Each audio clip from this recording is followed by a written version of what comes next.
Carry bag पुनर्वापरावर बोलणार आहोत, म्हणजे अपसायकलिंग ऑफ कॅरी बॅग. तर ह्याचा उपयोग कुठे कुठे करता येतो, कलेशी काही त्याचा संबंध आहे का, किंवा याच्यातून काही रोजगार तयार करू शकतो का महिलांसाठी, घरी बसून त्याच्यावर काही काम करू शकतो का आपण, आणि त्याचे पर्यावरणीय फायदे काय काय होऊ शकतात याच्यावर आपण बोलणार आहोत. माहितीये तुम्हाला की आपल्या घरात रोजच येते असं म्हटलं तरी चालेल आणि प्रत्येक ठिकाणी ती वापरली जाते. तर ह्या कॅरी बॅगचं पुनर्वापर होणं खूप गरजेचं आहे, कारण ह्या पर्यावरणाला घातक आहे हे सगळ्यांना आपल्याला माहितीच आहे. ते नदी नाल्यांमध्ये अडकून राहतात, त्याच्यामुळे पाण्याचं निचरा होत नाही आणि त्या तुंबून राहतात. कधी कधी त्या जनावरांच्या पोटात जातात, त्यामुळे जनावरांना सुद्धा त्रास होतो. नंतर जमिनीची सुपीकता कमी होते, त्या जाळल्यावर विषारी धूर निघतो आणि त्याच्यामुळे पर्यावरणाला खूप जास्त धोका तयार होतो. तापमान वाढीसाठी सुद्धा हे कारणीभूत आहे असं लक्षात आलेलं आहे. प्लास्टिकला नष्ट करणं ही तर मोठी जबाबदारी आहे, पण ते काही आता लवकर होणार नाही, कारण इतकं आपण यूज टू झालेलो आहोत ना, खूप जास्त वापर सुरू झालेला आहे. त्याच्यामुळे त्याचं आपण फार तर फार अपसायकलिंग करू शकतो. तर या कॅरी बॅगचं अपसायकलिंग म्हणजे पुनर्वापर आपण कसा कसा करू शकतो आणि त्याच्यापासून काय काय वस्तू आपण बनवू शकतो, जेणेकरून ते प्लास्टिक आपल्या घरात जास्त काळ राहील आणि आपण ते कमी वेळेला बाहेर टाकू. म्हणजे हे सुद्धा महत्वाची गोष्ट आहे अपसायकलिंग मध्ये. अपसायकल म्हणजे काय की वस्तू जी आहे, जुनी वस्तू आपण पुन्हा वापर करायचा, नुसती फेकली नाही पाहिजे, त्याला आपण म्हणतो अपसायकलिंग. अशा रंगीत रंगीत कॅरी बॅग आपल्याकडे सतत येत राहतात आणि ह्या कॅरी बॅग ज्या आहे याचे रंग खूप सुरेख दिसत असतात. तर त्याचा वापर करून आपल्याला काही आर्टिकल्स बनवता येतात. फुलं खूप छान छान तयार होतात, तर ती सुद्धा आपल्याला फुलदाणीमध्ये ठेवता येतात. म्हणजे कमी खर्चामध्ये आपला छंद जोपासला जाऊ शकतो, आपले पैसे पण खर्च होण्याचं प्रमाण कमी होतं. असा हा प्रोजेक्ट आहे, ते म्हणजे artificial flower making by using carry bag. तर बघा, कॅरी बॅग पासून अशी फुलं तयार केली जातात. आता हे फुल मी 2 वर्ष झाले बनवलेलं आहे. हे वॉशेबल आहे. महिलांचं ते फार असतं ना, वॉशेबल आहे का, तर त्याच्यामुळे हे फुल आपल्याला धुता येतं, कारण हे कॅरी बॅगचंच बनलेलं आहे. आणि खूप सारी फुलं जर एकाच रंगाची केली तर ती छान पण दिसतात, किंवा 3 फुलांची रचना केली तुम्ही तर ती पण छान दिसतात. म्हणजे वेगळं प्लास्टिक तुम्ही फुलांच्या रूपात आणण्यापेक्षा तुम्ही घरातलंच प्लास्टिकचं व्यवस्थापन अशी फुलं बनवून करू शकतात. आता मी महिला दिनानिमित्त हाच प्रोजेक्ट घेते आहे आणि त्याचा मी ऑनलाईन क्लास पण आता घेणार आहे महिला दिनाचा 9 तारखेला. तर तुम्हाला कोणाला करायचं असेल तर तुम्ही कॉमेंटमध्ये लिहा की मला करायचं आहे, मग आपण बघूया. आणि अगदी कमी 50 रुपयामध्येच आम्ही तो करून घेणार आहोत. शिकून घेतलं तर आपण ते पुढच्या पिढीला शिकू शकतो. मुलांना शाळेमधला प्रोजेक्ट म्हणून आपण देऊ शकतो, किंवा आपण त्यांचे समर कॅम्प घेऊ आता, तर त्या समर कॅम्पमध्ये तुम्हाला शिकवता येईल, किंवा स्वतःच्या हॉबीसाठी सुद्धा तुम्हाला ही अशी फुलं करून फुलदाणीमध्ये तुमच्या घरात ठेवता येतील. नंतर बघा, मी तर काय करते, ह्या ज्या कॅरी बॅग येतात त्याच्या अशा दोऱ्या तयार करून ठेवते. प्लास्टिकच्या वेण्या घालतो ना, तशा वेण्या घालायच्या फक्त कॅरी बॅगच्या. फक्त ही वापरताना मात्र थोडंसं पाणी गरम करून त्याच्यामध्ये ह्या कॅरी बॅगच्या ज्या कापलेल्या पट्ट्या असतात त्या टाकाव्या लागतात. आणि नेहमीप्रमाणे आपण केसांची जशी वेणी घालतो तशा ह्या वेण्या घालून ठेवायच्या. प्रोजेक्ट म्हणून मुलांना दाखवण्यासाठी हा अपसायकल प्रोजेक्ट आहे. सॅम्पल तयार करून ठेवते. आता ह्या दोऱ्यांचा उपयोग जो आहे तो वेगवेगळ्या पद्धतीने तुम्हाला करता येईल.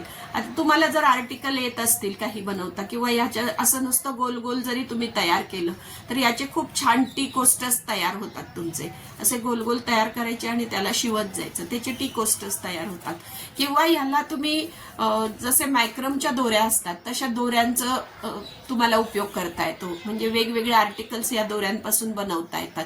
तुम्हाला नुसतंच काहीच नाही तर कपडे वाळत टाकण्यासाठीची दोरी पण याची तयार होते आणि ही खूप दिवस टिकते बरं का, कारण खूप कॅरी बॅग ही खूप चिवट असते, त्याच्यामुळे बरेच दिवस ही टिकते आणि दिसायला पण ती छान दिसते. त्याच्यामुळे हे बघा, ब्लॅक अँड व्हाईट घेतल्यामुळे ती अशी दिसते. आणि मग ही जी दोरी आहे ही एखाद्या समजा पावडरचा डबा आहे तुमच्याकडे, तर त्याला अशी जर गुंडाळली तुम्ही तर त्याचा सुद्धा एक छान फ्लॉवर पॉट तयार होऊ शकतो. किंवा कुठल्याही वस्तूला तुम्ही जर ती गुंडाळली तर त्याचा एक फ्लॉवर पॉट तयार होऊ शकतो. ह्या कॅरी बॅग पासून तुम्ही चटया बनवू शकतात, म्हणजे मॅट्स ज्या तुम्हाला फ्लॉवर पॉटच्या खाली ठेवता येतात, किंवा टीपॉयवर ठेवता येतात, किंवा डायनिंग टेबलच्या छोट्या छोट्या मॅट्स तुम्ही बनवू शकतात त्याच्या. त्याचा पूर्ण सेट बनवू शकतात तुम्ही. त्यात वेगवेगळे आर्टिकल्स बनवण्यासाठी उपयोग होतो याचा. जशी मॅट विणली जाते ना, तशा टोपल्या सुद्धा विणल्या जातात. ह्या कॅरी बॅग छोटे छोटे बाउल तयार करता येतात, ज्याच्यामध्ये तुम्ही काहीतरी वस्तू ठेवू. त्याच्यामध्ये परत तुम्ही अन्न टाकता कामा नये. त्याच्यामध्ये इतर ज्या वस्तू आहे, इतर वस्तू तुम्ही ठेवू शकतात, किंवा टेबल ऑर्गनायझर सारखे तुम्हाला बनवता येतात. ते पण कॅरी बॅगचे छान तयार होतात. ह्या कॅरी बॅगचे गिफ्ट आर्टिकल तयार होतात.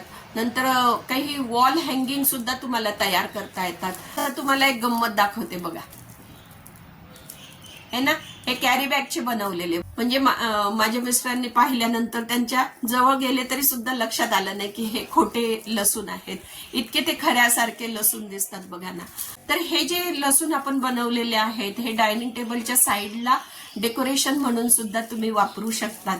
आणि ह्याच्यामध्ये विशेष म्हणजे फक्त कॅरी बॅग टाकलेले आहेत. एका याच्यामध्ये फक्त मी ॲक्रेलिक कापूस टाकून बघितला, आणि दुसरा जो आहे त्याच्यामध्ये कॅरी बॅगच टाकलेले आहेत, आणि तरी सुद्धा हा छान तयार झालेले आहेत. ते म्हणजे खरे वाटतील असे तयार झालेले आहेत. अशा काळ्या कॅरी बॅग असतात, त्याचे द्राक्ष बनवता येतात तुम्हाला. हिरव्या कॅरी बॅगचे पानं बनवता येतात झाडाची, आणि ते पानं जी आहेत त्या रचनेमध्ये, फुलांच्या रचनेमध्येच ती हिरवी पानं जी आहे ती रचता येतात. आणि अशा रीतीने तुमच्याकडे जेवढी कलात्मक दृष्टी असेल त्या दृष्टीने तुम्ही जर कॅरी बॅग अपसायकल करण्याचा प्रयत्न केला तर खूप साऱ्या गोष्टी बनवू शकतात. म्हणजे स्काय इज द लिमिट असं म्हटलं जातं. तर त्याच्यापासून कितीतरी गोष्टी तुम्हाला बनवता येतात. आणि या कॅरी बॅग इतक्या चिवट असतात ना की त्या वर्षानुवर्ष टिकतात. त्याच्यामुळे त्यांना फक्त पाण्याने धुतलं की तरी सुद्धा त्या बऱ्याचशा दिवस टिकत असतात. अशा खूप साऱ्या वस्तू ज्या आहेत वेगवेगळ्या प्रकारच्या, त्या तुम्हाला बनवता येतील. अपसायकल कॅरी बॅग केल्यानंतर स्वतःला पण आनंद होतो. पुन्हा वापरल्या तर पर्यावरणाचं संरक्षण आपण करू शकतो, कचरा कमी करू शकतो. नंतर आपली क्रिएटिव्हिटी वाढू शकते, महिलांसाठी रोजगार निर्माण करू शकतो छोटासा. घर बसल्या आपण व्यवस्थापन कचऱ्याचं करू शकतो. फक्त ह्या वस्तू बनवताना आपल्याला कॅरी बॅगचं व्यवस्थापन करावं लागतं. मी छोटीशी युक्ती वापरली. अशी जी बॉटल असते तिला असं कापून घेतलेलं आहे, आणि ही जी कॅरी बॅग असते ह्या कॅरी बॅगला असं व्यवस्थित फोल्ड करून त्याच्यामध्ये मी फक्त असे त्रिकोण असे तयार करून ठेवते.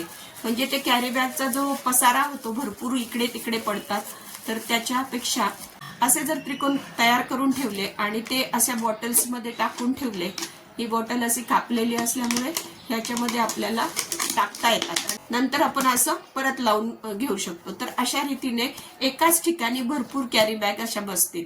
मग तुम्हाला ज्या वेळेला आर्टिकल बनवायचं असेल तर त्यावेळेला ह्या कॅरी बॅग तुम्हाला वापरता येतात.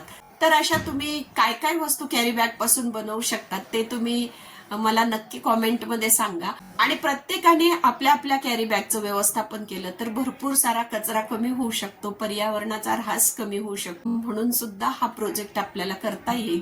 आपण जर केलं तर आपली मुलं करतील, आणि आपल्या मुलांना याबद्दलचं शिक्षण देणं आपलं कर्तव्य आहे. आणि ते आपण सगळ्यांनी जर केलं तर खूप छान मोठी गोष्ट आपण करू शकतो. असा वाटला आजचा व्हिडिओ तुम्हाला? कमेंट करा, लाईक करा, आणि आपल्या सत्कर्म चॅनलला सबस्क्राईब करा. धन्यवाद.